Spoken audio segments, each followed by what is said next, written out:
Hello students, कैसे हैं आप सभी। स्वागत है आपका हमारे YouTube channel MP learning classes में। स्टूडेंट्स, आज हम लोग आपके लिए एडमिट अभ्यास पुस्तिका सामान्य विज्ञान कक्षा 8 के स्टूडेंट का इतिहास का अध्याय 3 लेके आए हैं।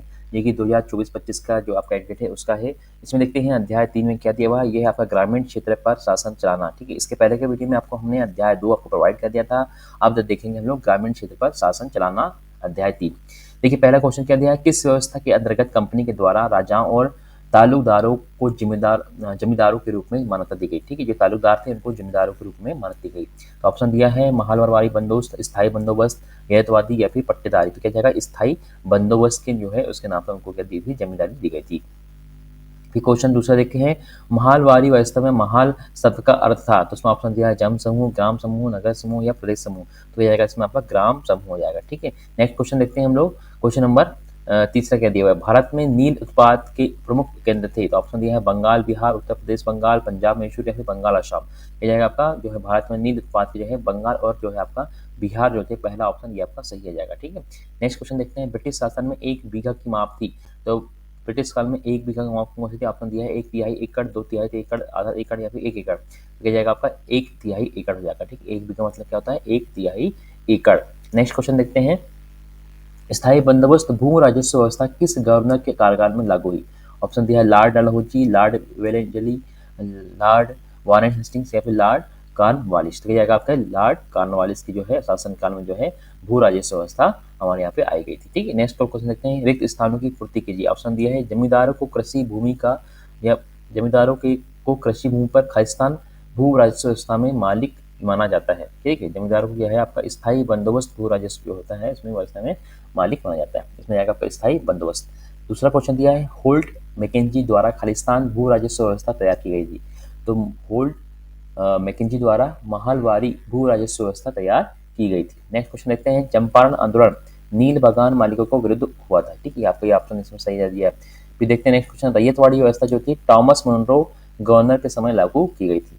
नेक्स्ट क्या है। दक्षिण भारत में स्थायी बंदोबस्त के स्थान पर रैयतवाड़ी भू राजस्व व्यवस्था लागू की गई थी। इस तरह से आपको ये आपका सही जो है खालिस्तान वो कंप्लीट जाते हैं। अब देखते हैं क्वेश्चन आंसर्स क्या दिए हैं। बंगाल में कंपनी द्वारा खरीदी जाने वाली वस्तुओं का मूल्य दोगुना क्यों हो गया था। क्वेश्चन नंबर 7 है कि बंगाल में कंपनी द्वारा खरीदी जाने वाली वस्तु का मूल्य दोगुना क्यों हो गया था। तो कंपनी देखिए इसका है, कंपनी किसानों से भारी भरकम लगान चाहती थी और ज़्यादा से ज़्यादा राजस्व हासिल करना चाहती थी। उनकी कोशिश भी कि वह कम से कम कीमत पर बढ़िया सूती और रेशमी कपड़ा खरीदे। इसी कारण कुछ ही वर्षों में बंगाल में कंपनी द्वारा खरीदी जाने वाली वस्तुओं का मूल्य दोगुना हो गया था। ठीक है, ये हो जाएगा क्वेश्चन आंसर। नेक्स्ट क्वेश्चन देखते हैं। क्वेश्चन नंबर 8 क्या है। कंपनी द्वारा स्थायी बंदोबस्त क्यों लागू किया गया था। तो कंपनी द्वारा स्थायी बंदोबस्त का आंसर किया जाएगा। कंपनी द्वारा 1793 में स्थायी बंदोबस्त इसलिए लागू किया गया था ताकि उन्हें नियमित रूप से राजस्व की प्राप्ति हो सके और जमींदारों और जमीन में सुधार के लिए खर्च करने का प्रोत्साहन मिलेगा। ठीक है, नेक्स्ट क्वेश्चन देखते हैं। 9 क्या दिया है। बंगाल अर्थव्यवस्था के गहरे संकट में आने से किसानों पर क्या प्रभाव पड़ा। इसका आंसर लिखेंगे बंगाल अर्थव्यवस्था के गहरे संकट में आने से किसानों की खेती भी चौपट हो गई, जिन्हें उन्हें लगान चुकाने में परेशानी होने लगी। साथ ही बहुत सारे किसान भुखमरी के कारण मृत्यु को प्राप्त हो गए। इस तरह से आपका ये आंसर हो जाएगा। नेक्स्ट देखते हैं। क्वेश्चन नंबर 10 का दिया। अंग्रेज भारतीय किसानों को विभिन्न भागों में किस प्रकार की फसलें उगाने के लिए मजबूर करते थे और क्यों। तो अंग्रेज भारतीय किसानों को बंगाल में पटसन, असम में चाय, संयुक्त प्रांत में गन्ना, पंजाब में गेहूं, महाराष्ट्र व पंजाब में कपास और मद्रास में चावल उगाने के लिए मजबूर करते थे। इसके पीछे उनका उद्देश्य यूरोप की जरूरत के हिसाब से सही फसलें पैदा करना था। ठीक है, ये हो जाएगा आपका क्वेश्चन का आंसर। नेक्स्ट देखते हैं। क्वेश्चन नंबर 11 क्या दिया है। नील तथा वोड पौधों में अंतर बताइए। ठीक है, नील का पौधा मुख्य रूप से उष्णकटिबंधीय इलाकों में उगता है, जबकि वोड का पौधा शीतोष्ण क्षेत्र में लगता है या उगता है। नील से कपड़े को रंगने का चमकदार नीला रंग मिलता था, जबकि वोड से मिलने वाला रंग बेजान एवं फीका होता था। ठीक है, ये हो जाएगा आपका क्वेश्चन का आंसर। नेक्स्ट क्वेश्चन देखते हैं हम लोग क्या दिया है। नील की खेती के मुख्य दो तरीके कौन कौन से थे। नील की खेती के मुख्य दो तरीके हैं, निज और रईती। निज खेती की व्यवस्था में बागान मालिक खुद अपनी जमीन में नील का उत्पादन करते थे, जबकि रईती में बागान मालिकों के रईतों के साथ अनुबंध किया जाता था। ठीक है, इस तरह से आपका जाएगा आंसर। नेक्स्ट क्वेश्चन देखते हैं। नील के व्यापार को बढ़ाने के लिए अफसर और व्यावसायिक एजेंट किस प्रकार कार्य करने लगे थे। ठीक है, नील के व्यापार को बढ़ाने के लिए क्या होता है। नील के व्यापार बढ़ाने के लिए अफसर और व्यापारी एजेंट निम्नलिखित कार्य करने लगे थे। नील के उत्पादन में पैसा लगाना। ठीक है, नील के कारोबार में ध्यान देने के लिए नौकरियां छोड़ दी थी। भारी मुनाफे की उम्मीद में स्कॉटलैंड और इंग्लैंड के बहुत सारे लोग भारत आ गए और उन्होंने नील के बगान लगा दिए। ठीक है, इस तरह से इसका आंसर हो जाएगा।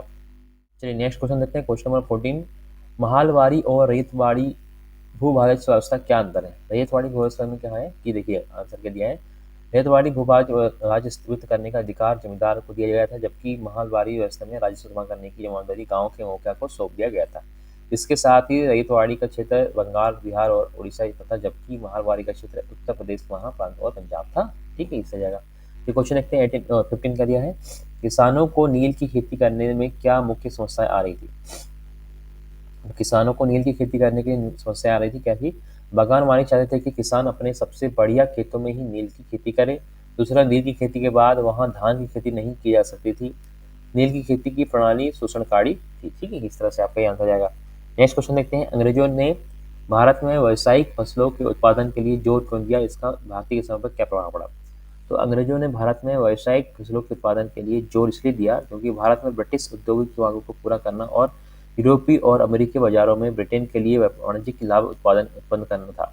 भारत में व्यावसायीकरण के दौरान खाद्यान्न के उत्पादन के तहत कुल क्षेत्र में कमी आई थी। ठीक है, क्वेश्चन 17 क्या है? बंगाल के रईतों ने नील विद्रोह कब और कैसे किया? नील विद्रोह किसानों द्वारा किया गया एक आंदोलन था। यह आंदोलन बंगाल के किसानों द्वारा सन 1859, ठीक है, 1859 में किया गया था। मार्च 1859 में बंगाल के हजारों किसानों ने नील की खेती से इनकार कर दिया। जैसे जैसे विद्रोह फैला, किसानों ने बागान मालिकों पर लगान चुकाने से इनकार कर दिया। किसानों ने तलवार, भाली और तीर कमान लेकर नील फैक्ट्रियों पर हमला कर दिया। ठीक, इस तरह से बंगाल में क्या हुआ था? 1859 में 1859 में यह हमला किया गया था। क्वेश्चन नंबर 18, महात्मा गांधी के चंपारण आंदोलन की शुरुआत किस बात को लेकर हुई थी? तो बिहार के चंपारण जिले में रहने वाले निर्धन, भूमिहीन, वंचित कृषकों से वहां के जमींदारों एवं शासकों द्वारा जबरदस्ती नील की खेती करवाई जा रही थी।